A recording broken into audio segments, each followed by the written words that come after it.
My first contact with magic was probably the same way most, kids get exposed to magic. My dad would do magic tricks for me, that sort of thing, but the truth is, I really didn't have an interest in it. The first contact that I had with magic, I was a butcher by trade years ago. I used to work for D'Agostino supermarkets in the city. And I worked with a deli manager who did magic part-time on the side. And he showed me a trick, and what he did is he put a coin in my hand. And in my hand, that coin turned into a totally different coin. And from that moment on, I was hooked. That's when the magic bug bit. And I knew from then, magic somehow was going to be a part of my life. I was in my sophomore year of college. I just begun my sophomore year, and I was dating a girl whose father was a magician. I thought the best way to get to bond with this guy would be to go on YouTube and learn some card tricks. And so that's what I did. I spent a whole week learning this one move over and over and over again. I practiced it, and then finally we went to lunch and I showed it to him, and he was like, "That's very good. Can I show you something?" And so he borrowed the cards that I'd brought with me, and he just started doing miracle, miracle, miracle, miracle, and something just clicked. And I thought to myself, after we left the lunch, I thought, I have no idea what he just did, but I want to do that. That first trick I was introduced to, I was about 18 years old. And I would say about 10 years after that, I was doing magic as an amateur. And I wanted to start doing it professionally. And a friend of mine knew that. And I was always hesitate to go ahead. I would talk about it, but I never really did anything with it.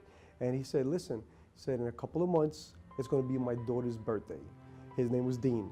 And he said, you're going to perform for her birthday. And I said, no, I can't do that. And he said, no, there's no for an answer. I'm just letting you know you're going to perform for her birthday. So I was on the hook. And I didn't want to look bad, so I went out. I bought a lot of books. I bought a lot of effects and boxes, got a rabbit, some music, and I tried to put on the best show that I could. So that was my first professional gig. And then from there, it just pretty much took off. So I give him a lot of credit for that. I didn't consider becoming a professional magician, honestly, ever. I sort of just started doing it more and more, and eventually I started getting paid to do it, and eventually I started getting paid to do it often, and eventually I started getting paid to do it often enough that I didn't need to have another job or a day job, and I sort of woke up one day and just realized I'd become a professional magic performer. Basically, when you're a magician, you're lying for a living. So, but you're lying in a good way. People know that you're lying. You're honest about your deception. It's the same way as an actor is lying. When you go to a movie and you see a great actor playing a part. When you see Robert De Niro and they're beating somebody up or killing somebody, he's not really doing that.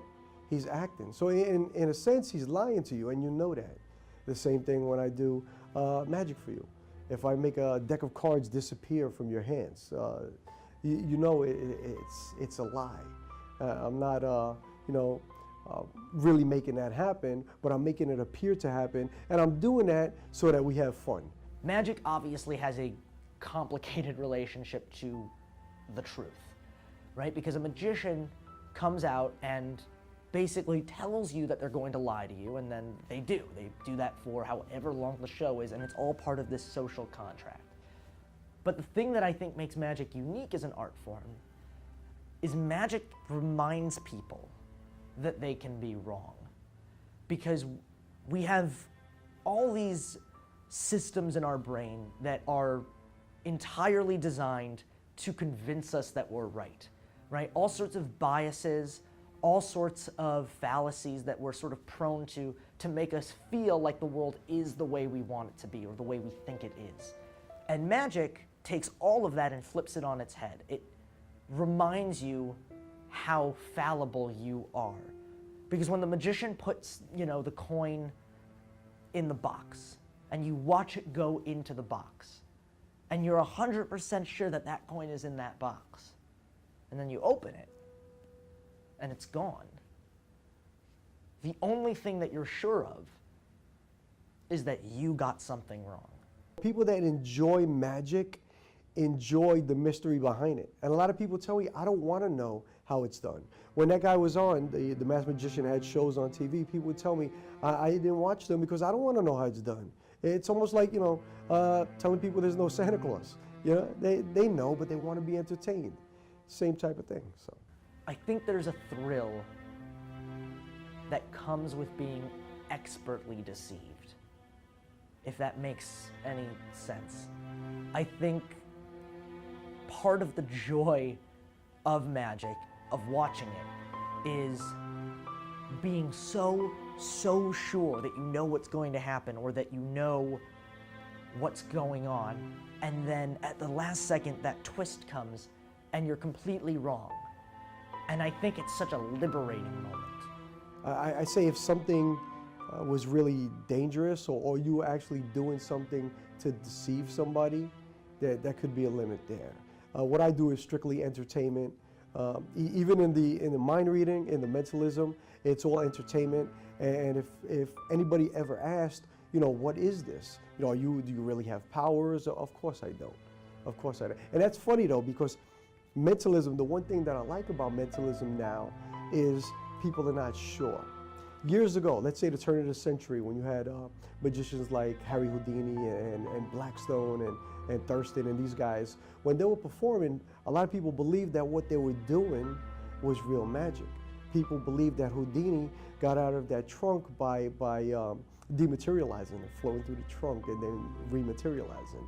Now, when you see a magic trick, you know it's not real. If I make a coin disappear, even though you have no idea where it went, you know that coin didn't vanish into the air. You know it went somewhere. With mentalism, when you read somebody's mind, people are still not sure. I performed for people where they've asked me, are these powers that you were born with? Do you have any special power? And no, of course not. I don't. What I've done, I've trained for years to do what I do to make it seem that way. When it comes to magic, I think the limits of what is sort of an acceptable lie and what is an unacceptable lie are obviously at the performer's discretion. It's sort of what you can sleep with at night.